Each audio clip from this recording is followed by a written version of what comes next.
Kallimali view പോയിൻറ്റിൻ്റെ അടിസ്ഥാന സൗകര്യ വികസനം ലക്ഷ്യമിട്ടാണ് ഈ ഒരു കെട്ടിടം നിർമ്മിച്ചിരിക്കുന്നത്. ബ്ലോക്ക് പഞ്ചായത്തിൻ്റെ 30 ലക്ഷം രൂപ വകയിരുത്തിയാണ് ഈ ഒരു കെട്ടിടത്തിൻ്റെ നിർമ്മാണം. ഇതിൻ്റെ ഇപ്പോഴത്തെ അവസ്ഥ നമുക്കൊന്ന് കാണാം.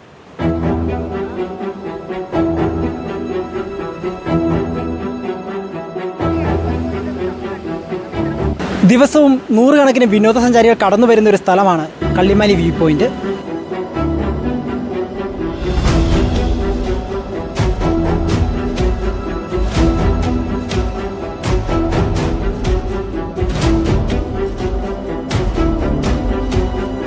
ഇവിടുത്തെ സർക്കാർ ഖജനാവിൽ നിന്നും വകയിരുത്തി നിർമ്മിച്ച ഈ ഒരു ഫെസിലിറ്റി സെൻറ്റർ ഉപകാരപ്രദമായ രീതിയിൽ വിനോദസഞ്ചാരികൾക്കും ഇവിടുത്തെ പ്രദേശവാസികൾക്കും തുറന്നു നൽകണമെന്നാണ് ഇവിടുത്തെ ആവശ്യം.